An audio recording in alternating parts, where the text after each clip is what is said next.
नमस्कार, स्वागत है आपका। मैं हूं आपके साथ रंजना सिंह राठौड़। बुलेटिन की शुरुआत करेंगे देश विदेश की बड़ी खबरों के साथ फटाफट अंदाज में। निगम चुनाव के लिए अंबाला, सोनीपत और पंचकुला में मतदान हुआ। लोगों ने बढ़ चढ़कर वोटिंग में लिया हिस्सा। 30 दिसंबर को आएंगे निगम चुनाव के नतीजे। अंबाला नगर निगम चुनाव में दिखी कांटे की टक्कर। अंबाला में निगम चुनाव के मद्देनजर प्रशासन ने पुख्ता इंतजाम किए। कोरोना से निपटने के लिए मतदान केंद्रों पर हैंड सैनिटाइजर, मास्क और पीपीई किट की व्यवस्था की गई। प्रशासन ने कोरोना को देखते हुए स्क्रीनिंग के बाद ही मतदाताओं को मतदान करने के लिए बूथ जाने दिया। इसके अलावा कोरोना पॉजिटिव मतदाताओं को वोट के लिए अलग से वक्त तय किया गया। एचजेपी की मेयर प्रत्याशी शक्ति रानी शर्मा ने वार्ड में मतदान किया। शक्ति रानी शर्मा ने लोगों को मिलकर भरपूर समर्थन देने का भी अपील की। वहीं पूर्व केंद्रीय मंत्री एचजेपी के अध्यक्ष विनोद शर्मा ने भी वार्ड 14 में मतदान किया।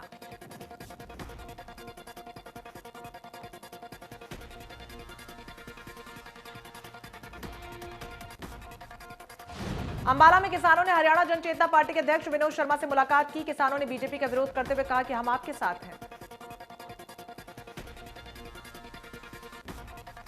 अंबाला के नगर निगम चुनाव में वार्ड नंबर 8 के बूथ नंबर 82 पर मतदाताओं ने धांधली का आरोप लगाया। अंबाला के वार्ड 4 में शुरुआत में ईवीएम खराब रही, जिसके चलते 40 नंबर कमरे में कुछ देर तक वोटिंग शुरू नहीं हो पाई, जिसके बाद चुनाव अधिकारियों ने दूसरी मशीन से वोटिंग शुरू करवाई। अंबाला के वार्ड 8 के बूथ नंबर 77 पर बुजुर्ग भी वोट डालने के पीछे नहीं रहे। 114 साल के बुजुर्ग ने मतदान किया। अंबाला के कुंडला गांव में एक मतदान केंद्र पर किसान पहुंचे। उन्होंने मतदाताओं से बीजेपी के खिलाफ वोट की अपील की। साथ ही किसानों ने सरकार के खिलाफ नारेबाजी भी की।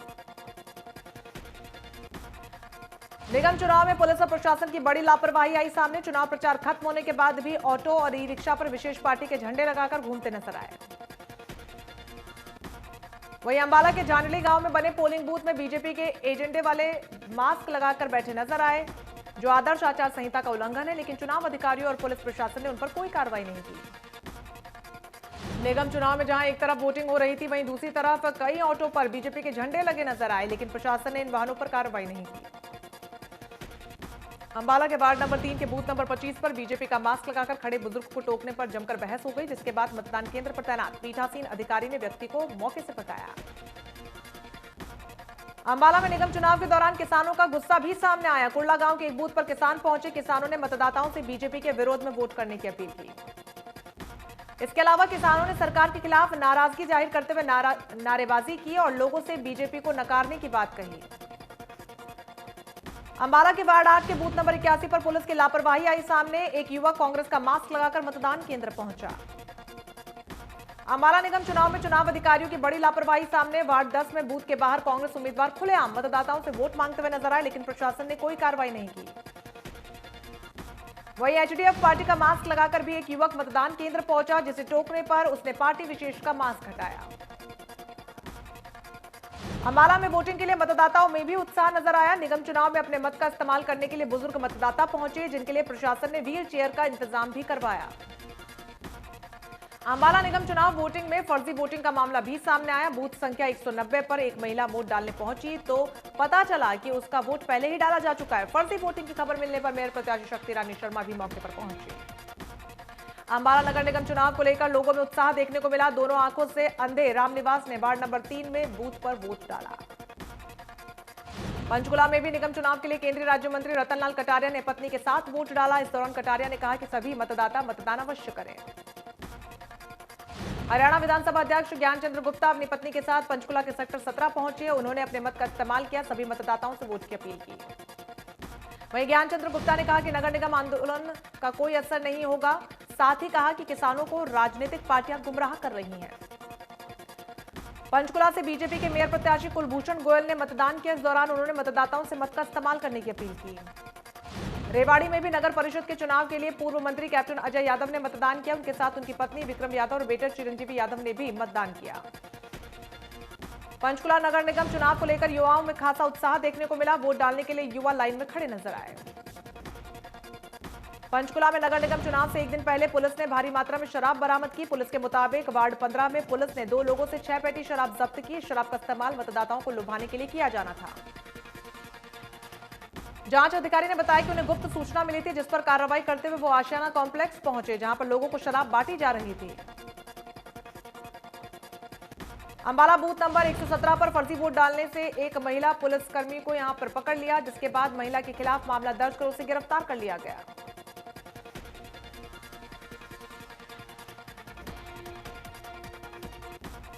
प्रधानमंत्री नरेंद्र मोदी एक बार फिर मन की बात कार्यक्रम के जरिए देशवासियों को संबोधित करते नजर आए। इस दौरान पीएम मोदी ने कहा कि 4 दिन बाद नया साल शुरू होने वाला है। इस मन की बात साल 2021 में होगी। पीएम मोदी ने सभी देशवासियों को नए साल की शुभकामनाएं दी। पीएम ने रेडियो पर मन की बात में कहा कि देश में नया सामर्थ्य पैदा हुआ है, जिसका नाम आत्मनिर्भरता है। पीएम ने देशवासियों को संबोधित करते हुए कहा कि देश के युवाओं में कैन डू की अप्रोच और विल डू वाली स्क्रिप्ट, जिससे युवा देश का विकास कर सके। वहीं दिल्ली बॉर्डर पर कृषि बिलों को लेकर जारी किसान आंदोलन को लेकर प्रधानमंत्री मोदी ने कुछ नहीं कहा। उम्मीद जताई जा रही थी कि इस मुद्दे पर वो बोलेंगे। पीएम मोदी ने साथ ही कहा कि आज के दिन गुरु गोविंद जी के पुत्रों साहिबजादे जोरावर सिंह और फतेह सिंह को दीवार में चुनवा दिया गया था जिंदा। अत्याचारी चाहते थे कि साहिबजादे अपनी आस्था छोड़ दें, लेकिन साहिबजादों ने कम उम्र में साहस दिखाया और टस से मस नहीं हुए। पीएम मोदी ने मन की बात कार्यक्रम में कहा कि हमारे देश में अत्याचारियों से देश की हजारों साल पुरानी संस्कृति, सभ्यता, हमारे रीति रिवाज को बचाने के लिए कितने बड़े बलिदान दे दिए गए। इस दौरान पीएम ने कश्मीर के केसर को लेकर भी जिक्र किया। उन्होंने कहा कि कश्मीर की पहचान केसर है, अब कश्मीरी केसर को अलग पहचान मिली है। पीएम मोदी ने कहा कि साल 2020 में देशवासियों के सामने संकट और चुनौतियां खूब आई, लेकिन सभी ने चुनौतियों से निपटने के लिए संकल्प लिए। पीएम मोदी ने कहा कि जनता कर्फ्यू जैसा अभिनव प्रयोग पूरे विश्व के लिए प्रेरणा बना है और जब ताली थाली बजाकर देश ने हमारे कोरोना वॉरियर्स का सम्मान किया, इसे लोगों ने याद किया। मन की बात में पीएम मोदी ने बताया कि साल 2014 से 2018 के बीच देश में तेंदुओं की संख्या 60% तक बढ़ी है, जिसको लेकर पीएम ने कहा कि इससे देशवासियों को आनंद आएगा और गर्व भी महसूस करेंगे। दिल्ली के सिंधु बॉर्डर पर आंदोलन कर रहे किसानों ने ताली और थाली पीटकर प्रधानमंत्री मोदी के मन की बात कार्यक्रम का विरोध किया। झारखंड में किसानों ने पीएम के मन की बात कार्यक्रम का विरोध किया। किसानों ने बर्तन, ताली, थाली बजाकर मन की बात कार्यक्रम का जमकर विरोध किया। किसानों का कहना है कि किसान कृषि कानूनों का लंबे वक्त से विरोध कर रहे हैं, लेकिन सरकार किसानों की मांग पूरी नहीं कर रही। करनाल में मर्दानी फाउंडेशन द्वारा 50 फुट लंबा खून से पीएम मोदी के नाम एक खत लिखा गया। वकील महिलाओं ने किसानों के समर्थन में अपने खून से इस पत्र को लिखा। करनाल के national highway Bastara toll plaza पर धरने पर बैठे किसानों ने प्रधानमंत्री मोदी के मन की बात का विरोध ताली बजाकर किया, थाली बजाकर किया। छोटे बच्चों ने भी कृषि कानून के विरोध में बजाई थाली। किसानों ने कहा कि अब प्रधानमंत्री मोदी मन की बात छोड़कर ढंग की बात करें। अगर मन की बात करनी ही है तो किसानों के मन की बात करें। किसानों ने अभी आह्वान कर दिया है कि टोल 3 दिन तक नहीं, बल्कि जब तक हमारी मांगे सरकार नहीं मानती तब तक यूं ही फ्री रहेगा। टोल प्लाजा पर दिन रात किसान बैठे रहेगा। सिरसा के नेशनल हाईवे नंबर 9 पर भावदीन टोल प्लाजा पर किसानों ने तीसरे दिन भी टोल प्लाजा को पर्ची मुक्त रखा। वहीं प्रधानमंत्री नरेंद्र मोदी की मन की बात को लेकर किसानों ने अपने मन की भड़ास निकाली। किसानों ने सड़क पर ताली और थाली बजाकर मोदी के मन की बात का विरोध किया। बच्चे, बुजुर्ग और महिलाएं भी इसमें शामिल हुए। किसानों ने कहा कि जब तक कृषि कानून वापस नहीं होंगे उनका ये संघर्ष यूं ही चलता रहेगा।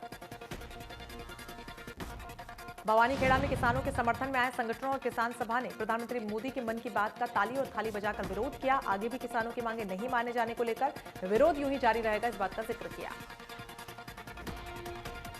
तीनों कृषि कानूनों को लेकर एक वकील ने किसानों के समर्थन में जहर खाकर जान दे दी। टिकरी बॉर्डर से लेकर बहादुरगढ़ के पकौड़ा चौक पर धरना लगाए बैठे किसानों के समर्थन में वकील ने जहर खाया। मृतक वकील पंजाब के फाजिका जिला जलालाबाद का रहने वाला है। 55 वर्षीय अमरजीत ने जहरीला पदार्थ खाने से पहले सुसाइड नोट में प्रधानमंत्री नरेंद्र मोदी के नाम एक पत्र लिखते हुए तीनों कृषि कानूनों को किसानों का विरोधी बताया।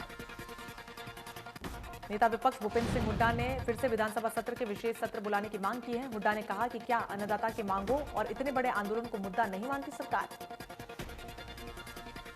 हुड्डा ने साथ ही कहा कि सरकार जनता ही नहीं कई विधायकों का विश्वास भी खो चुकी है, इसलिए अविश्वास प्रस्ताव लाना जरूरी है। भूपेंद्र सिंह हुड्डा ने कहा कि किसानों की मांगे पूरी तरीके से जायज है। सरकार को किसानों की मांगे तुरंत मान लेनी चाहिए। आंदोलन के दौरान किसानों की मौत भी हो रही है। टिकरी बॉर्डर पर एक और किसान ने दम तोड़ दिया। किसान कैथल सैरधा गांव का रहने वाला था। कई दिनों से परिवार के साथ धरने पर बैठा हुआ था।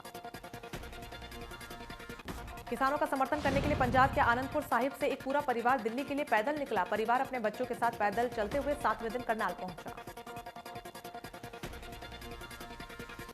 कैथल में किसानों के समर्थन में आए शिक्षकों, मजदूरों और कर्मचारियों ने रिलायंस पेट्रोल पंप के बाहर धरना दिया। रिलायंस पेट्रोल पंप से तेल नहीं बिकने दिया। प्रदर्शनकारियों ने सरकार का विरोध किया। उनका कहना है कि केंद्र सरकार पूरे देश में महत्वपूर्ण संपत्ति के साथ साथ किसानों की जमीन भी करोड़पतियों को बेचना चाहती है। प्रदर्शनकारियों ने लोगों से अपील की कि वो रिलायंस पेट्रोल पंप से तेल न लें, जिससे रिलायंस पेट्रोल पंप पर कर्मचारी खाली नजर आए। प्रदर्शनकारियों ने कहा कि जब तक केंद्र सरकार तीनों कृषि कानूनों को वापस नहीं लेती तब तक धरना यूं ही जारी रहेगा।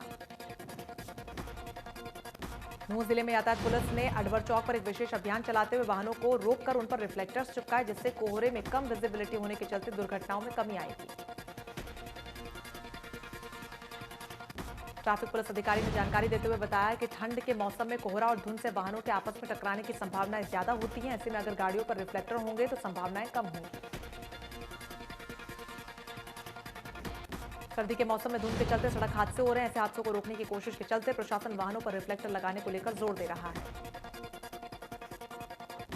यमुनानगर आरटीए विभाग की ओर से कई दिनों से अभियान चलाकर सभी वाहनों पर रिफ्लेक्टर टेप लगाए जा रहे हैं। अलग अलग इलाकों में विभाग की तरफ से टीम में जाकर वाहन चालकों को जागरूक भी किया जा रहा है।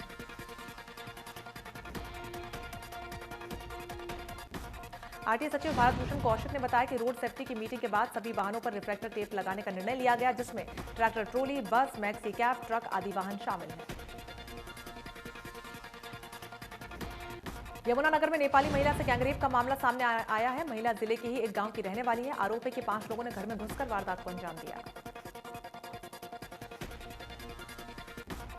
महिला ने आरोप लगाया कि आरोपियों ने पहले उसके पति को बंधक बनाया, वारदात को अंजाम दिया और फरार हो गए। पुलिस ने 5 आरोपियों के खिलाफ केस दर्ज कर जांच शुरू कर दी है।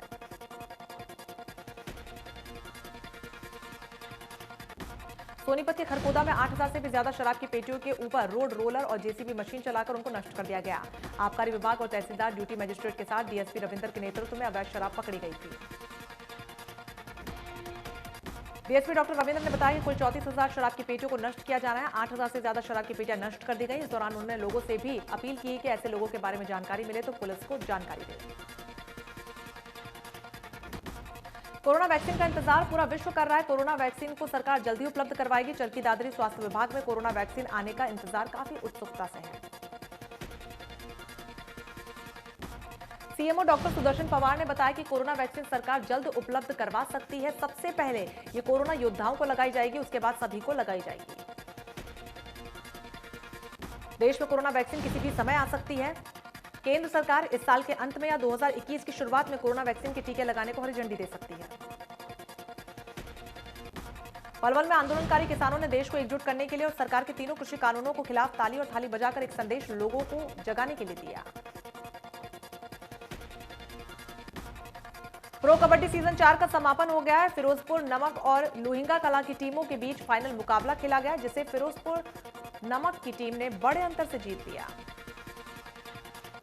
नूंह जिले के ढिढारा बिलासपुर जाने वाले मार्ग पर एक सड़क दुर्घटना में 5 लोगों की मौत हो गई, जिनमें पति पत्नी, 2 बच्चों और एक अन्य युवा की जान चली गई। पुलिस ने मौके पर पहुंचकर शवों को अपने कब्जे में लेकर पोस्टमार्टम के लिए भेज दिया। 5 शवों का सीएचसी नूंह से पोस्टमार्टम करवाकर परिजनों को सौंप दिया। हरियाणा में कोरोना के कुल मरीजों की संख्या 2,60,000 के पार। अब तक 2,865 लोगों की गई जान। प्रदेश में एक्टिव केस 4,000 से भी ज्यादा। देश में कोरोना संक्रमितों की संख्या हुई 1,88,00,000 के पार। 97 लाख से ज्यादा मरीज हुए ठीक। देश में महाराष्ट्र में कोरोना के सबसे ज्यादा मरीज। अब तक 49,189 लोगों ने गंवाई अपनी जान। कुल मरीजों की संख्या है 19,16,000 से भी ज्यादा। दिल्ली में कोरोना से 10,437 मरीजों की जान जा चुकी है। कुल संक्रमितों का आंकड़ा 6,22,000 के पार, तो वहीं एक्टिव केस 10,000 से भी ज्यादा। पूरी दुनिया में लगातार बढ़ रही कोरोना मरीजों की संख्या। कुल मरीजों का आंकड़ा हुआ 8,07,00,000 के पार। अब तक 1,76,000 से भी ज्यादा लोगों की गई जान। अमेरिका में कोरोना मरीजों की संख्या दुनिया में सबसे ज्यादा। लगातार बढ़कर कोरोना संक्रमितों की संख्या हुई 1,94,00,000 के पार। कोरोना के चलते 3 लाख से भी ज्यादा मरीज गंवा चुके हैं अपनी जान।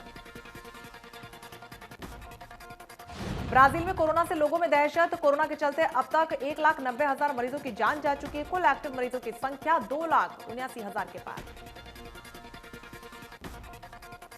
रूस में कोरोना मरीजों की संख्या लगातार इजाफा देखने को मिल रहा है। कुल कोरोना पॉजिटिव मरीजों की संख्या हुई 30,21,000 के पार। 54,226 मरीजों की गई है जान।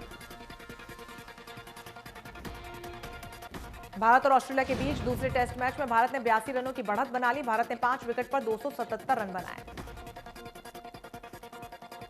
मेलबर्न क्रिकेट ग्राउंड पर दूसरे दिन रहाणे ने नाबाद 104 रन बनाए। रविंद्र जडेजा के साथ छठे विकेट के लिए अटूट शतकीय साझेदारी की। विराट कोहली की जगह टीम इंडिया की कप्तानी कर रहे अजिंक्य रहाणे की जमकर तारीफ हो रही है। ऑस्ट्रेलिया के खिलाफ दूसरे टेस्ट मैच में लगाए गए उनके शतक को बेस्ट करार दिया गया। बीजेपी के राष्ट्रीय अध्यक्ष जेपी नड्डा ने राहुल गांधी पर किसानों के मुद्दे को लेकर राजनीति करने का आरोप लगाया। उन्होंने अपने ट्विटर हैंडल पर लिखा, ये क्या जादू हो रहा है राहुल? पहले आप जिस चीज की वकालत कर रहे थे अब उसका ही विरोध कर रहे हैं। जेपी नड्डा ने कहा कि देश हित किसान हित से आपका कुछ लेना देना नहीं है, आपको सिर्फ राजनीति करनी है। लेकिन आपका दुर्भाग्य है कि अब आपका पाखंड नहीं चलेगा। देश की जनता और किसान आपका दोहरा चरित्र जान चुके हैं। गुजरात एटीएस ने अंडरवर्ल्ड सरगना दाऊद इब्राहिम के करीबी अब्दुल माजिद कुट्टी को गिरफ्तार कर लिया। अब्दुल माजिद को झारखंड से गिरफ्तार किया गया। अब्दुल माजिद 24 साल से फरार चल रहा था। एसटी अधिकारियों ने कहा कि साल 1996 से ही माजिद की तलाश थी। वो केरल का निवासी है। वाहनों पर जाति लिखने को लेकर यूपी सरकार सख्त हो गई है। गाड़ियों पर जाति लिखकर चलने वाली गाड़ी सीज करने तक की कार्रवाई हो सकती है। यूपी सरकार अब जाति सूचक स्टिकर लगे होने पर गाड़ियों को सीज करने की कार्रवाई करेगी। यूपी की राजनीति और सामाजिक व्यवस्था में जातीय समीकरण बेहद अहम माने जाते हैं। केंद्र सरकार को लगातार शिकायतें मिल रही थी जिसमें यह कहा जा रहा था कि गाड़ियों पर जाति सूचक स्टिकर लगाने का प्रचलन ज्यादा है। बॉलीवुड के दबंग सलमान खान अपना जन्मदिन मना रहे हैं। दूसरी तरफ उनके प्रशंसक बेसब्र हुए जा रहे हैं। उम्र के जिस पड़ाव पर आकर लोग रिटायरमेंट की तैयारी करते हैं उस पड़ाव पर सलमान खान रोज नए नए रिकॉर्ड कायम कर रहे हैं। घने कोहरे की चादर में लिपटे नजर आए पंजाब से दिल्ली तक के तमाम शहर। 200 से 500 मीटर के बीच रही विजिबिलिटी।